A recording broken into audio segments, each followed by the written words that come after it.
the test. From exam 3.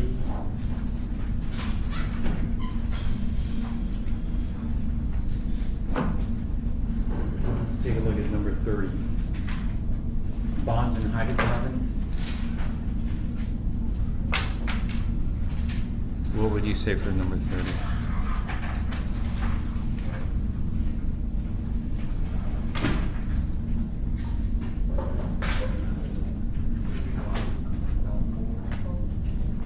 Yeah, that's correct. Nonpolar. Okay, next one.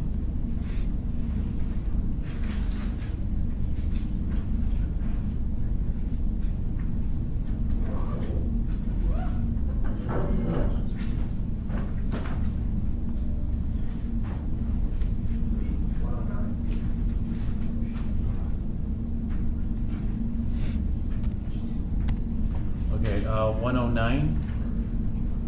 Yeah, that would be the closest one there. How did you figure that one out? I drew it and saw that it was tetrahedral. Okay. The shape is, there's 2 lone pairs and 2 bonded pairs. Yeah, 2 lone pairs, 2 bonded pairs. This is the ambient ion. It is 109. It's going to be distorted by the 2 lone pairs, so it's going to be more like water, more like 105, distorted. But that's correct.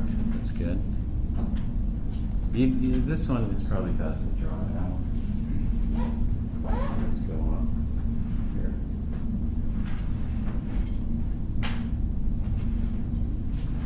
32, highest ionization energy. Helium. That was actually, we covered that in the last test. That's true. What is the predicted ideal bond angle on EF3?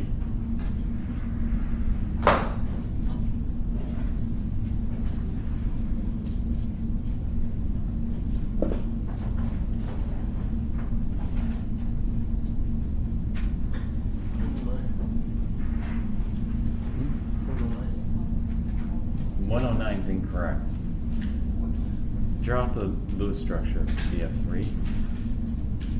And what do you have?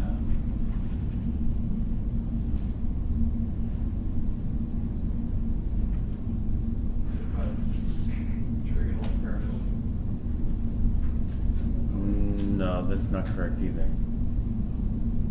Trigonal pyramidal is not correct.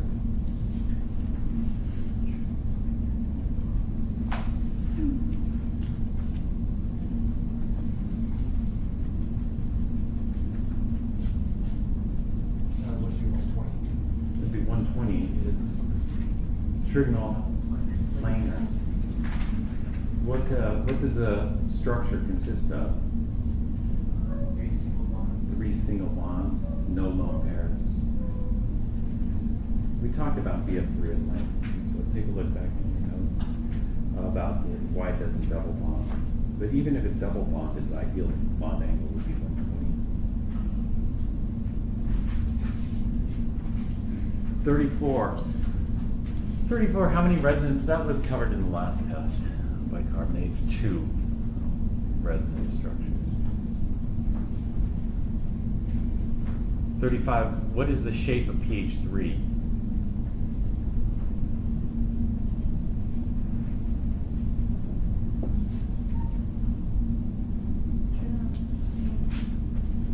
Trigonal planar is not correct. You have to draw out the structure.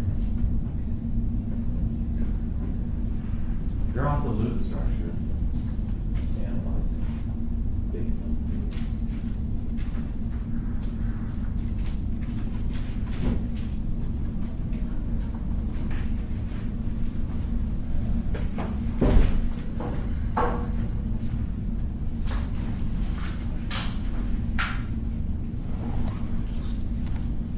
Trigonal pyramidal. Yes, trigonal pyramidal. What does Lewis structure consist of? 3 bonded. Yeah, 3 bonded atoms and 1 lone pair. That's correct. And so that gives it a trigonal pyramidal shape. Can you draw a trigonal pyramidal? Drawing this, you should be able to draw this structure. What would it look like? what your drawing looked like.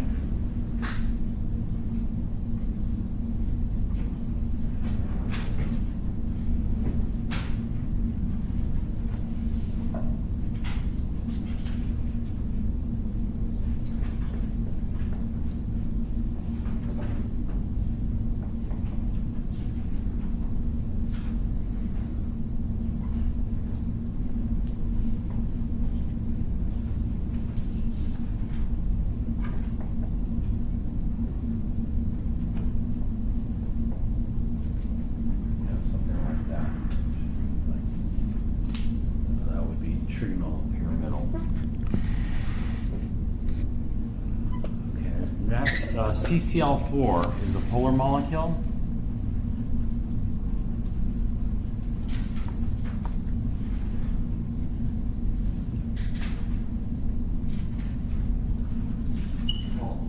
False. 37, CH2Cl2 is a polar molecule.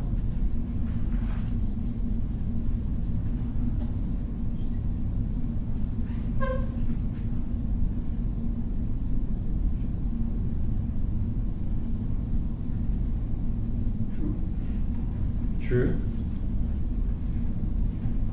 Would it be true because chlorine is heavier? No, it wouldn't be true because chlorine's heavier.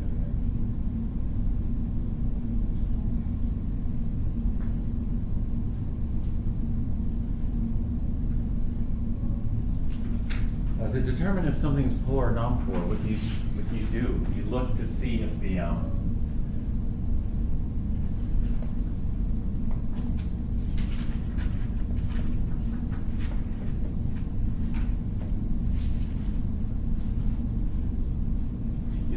the bond dipoles cancel out. Carbon-hydrogen bonds are pretty non-polar, so there's not much of a bond dipole there, but carbon-chlorine is. Chlorine is not heavier, chlorine is more, it is heavier, but that's not the reason why. Chlorine's more electronegative, so it's going to create a bond dipole. Bond dipole, do the bond dipoles cancel out here? They look equal and opposite, so maybe it's non-polar. Does it cancel out here? It looks like it cancels out, but it doesn't. Why?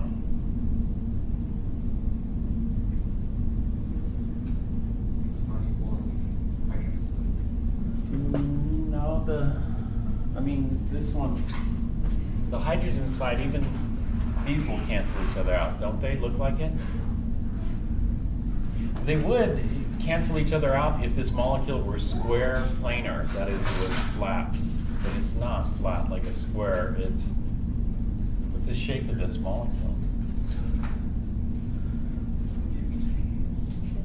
Tetrahedral. When we do tetrahedral, it doesn't matter where. I could have put the chlorine rather than there. I might have done it like this.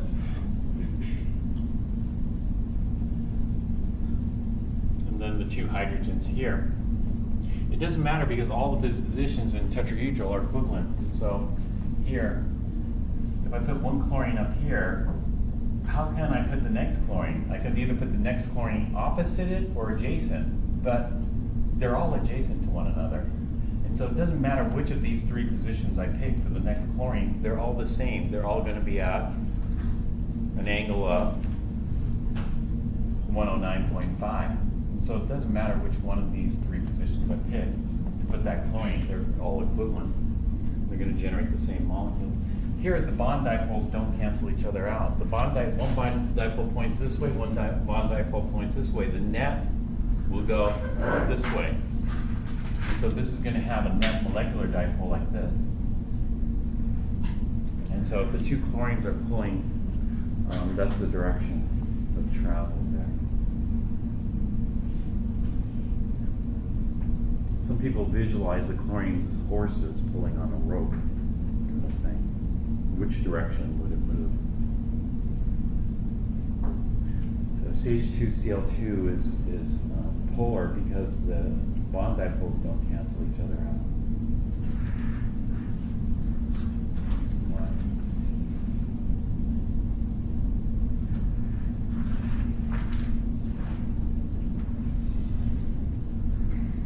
right, how about CH4? Do you know how to draw a tetrahedral the way I drew it on the board?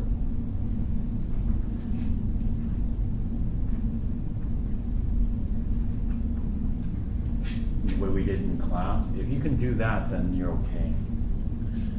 But go ahead and draw it out.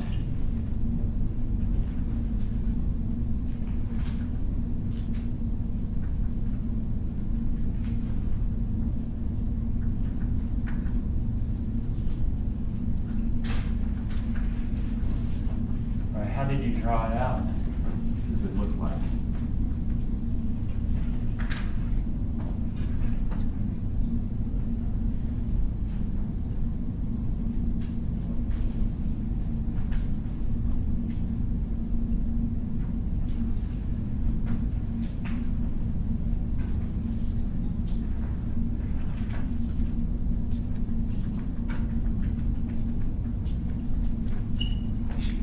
Does it look like this?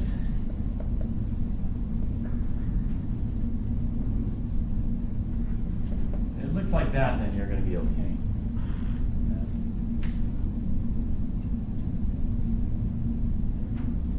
What's the EG?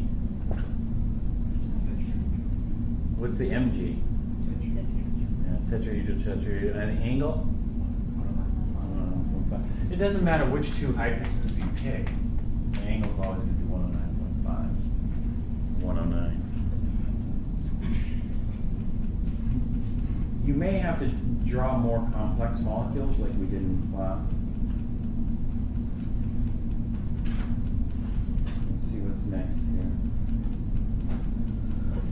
This is a stoichiometry. We're not doing that in this test. Resonance forms, that was on the last test. We're not doing it. We're just doing structure, 3D structure and polarity on this test. Like this. We did this one. Do you remember doing this one?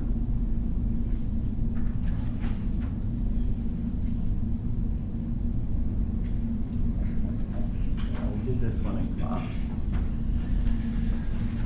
What was nitrogen? What was the shape around nitrogen?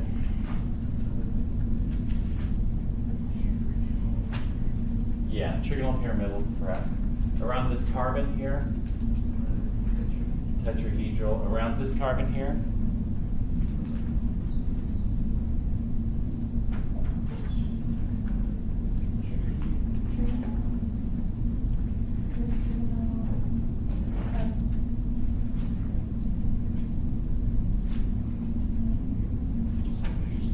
Trigonal planar is correct. Around this oxygen here? Bent. Yeah. So you have it. That molecule is glycine, which is an amino acid. We did that one in class, as well as a number of other molecules. So can you draw 3D? Drawing the glycine or comparable organic molecule.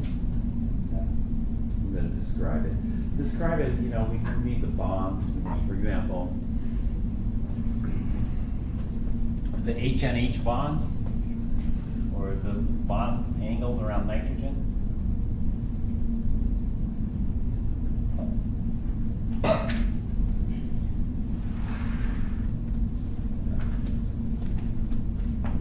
Yeah, this trigonal pyramidal is 109. CH2.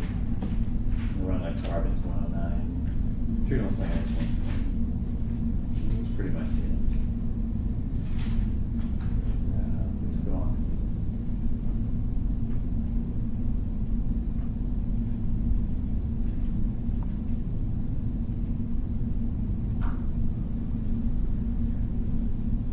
Okay, gases part 2. Calculate the volume of nitrogen in a 1.00 mole sample at 19 degrees C, 1.00 atmosphere. So here, you should know the equation, right? Of PV equals nRT. R you don't have to memorize, so I'll just give you R. R is going to be 0.08206 liters times atmosphere per mole Kelvin. And so N is equal to 1.00 moles. T is 19 degrees C, which is going to be 292 Kelvin, something like that. And then P is 1 atmosphere.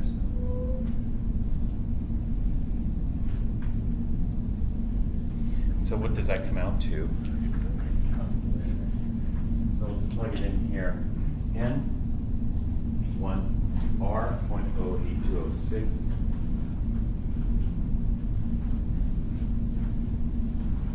Did somebody already do this one?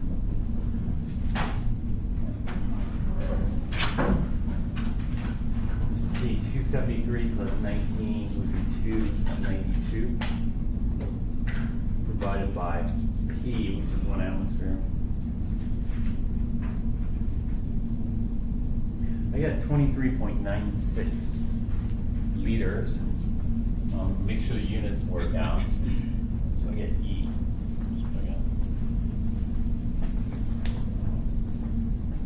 The molar volume of gas at 298 Kelvin and 1.00 atmospheres is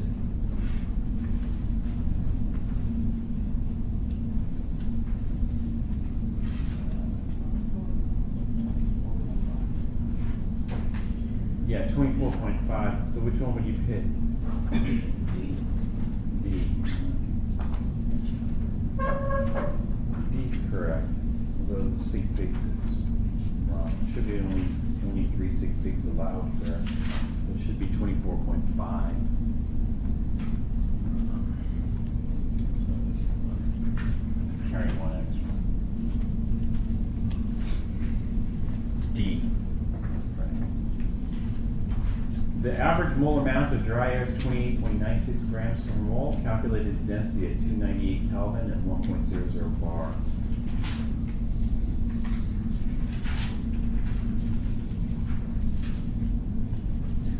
So, what's the density? Do you have that one memorized, the density equation, or can you derive it?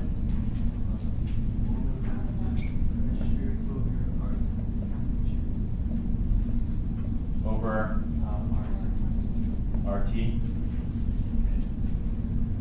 All right, let's make sure the units work out here. So the molar mass is 2896 grams per mole. The pressure is 1.00 bar. R is 0.08206 liters times atmosphere per mole Kelvin. And then T is 298 Kelvin. So the units, the moles will cancel. The Kelvin cancels. But bars and atmosphere don't cancel. And so you don't have to memorize the conversion here. So the conversion is 1 atmosphere equals 1.01325 bar. And so let's change bars and atmosphere. So bars cancel, atmospheres cancel, and then we're left with grams per liter. So this is the correct equation. So what do we get?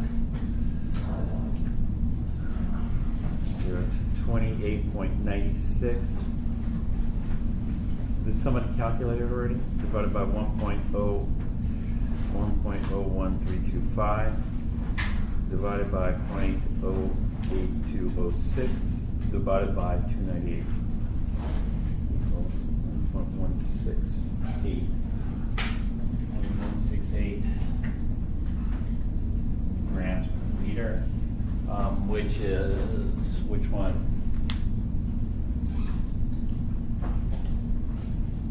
D. D.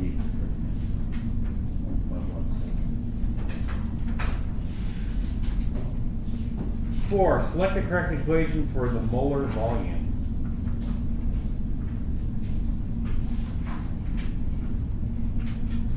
There are 2 ways you could do it. One way is you have it memorized. Another way is you derive it, and yet another way is just to check the units. But to check the units on these 5 equations is a bit of a hassle. probably quicker just to derive it. Which one is it? E. E is correct. RT over P.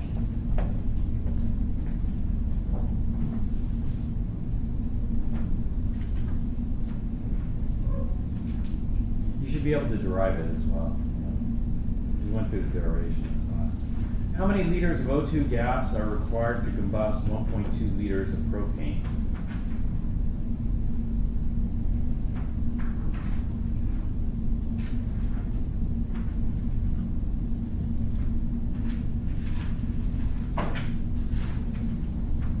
This one requires no calculator. This one you should be able to do in your head.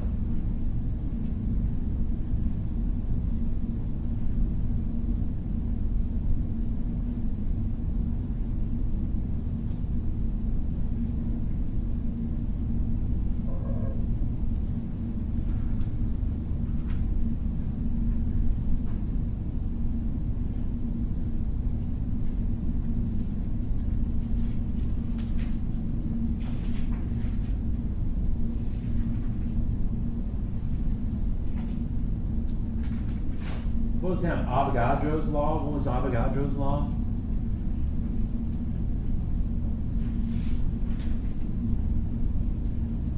Avogadro's law is moles are directly proportional to liters volume.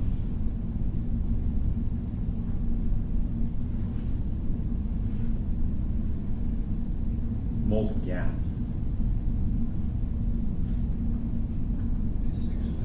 So this is called a mole ratio.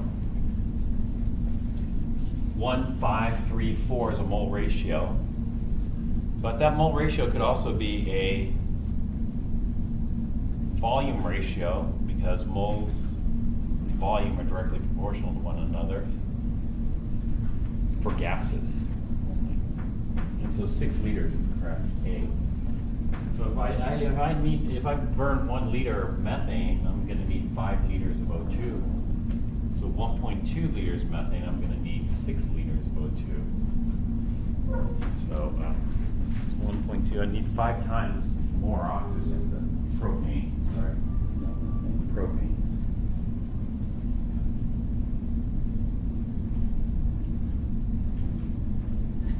At 1 atmosphere and 298 Kelvin, how many liters of water are produced when 24.45 liters of propane is combusted? 24.45 liters is a special number that's useful to have memorized, or 24 and a half. 24.5 is what it would round to. 24 and a half liters of propane is a special number. What is that?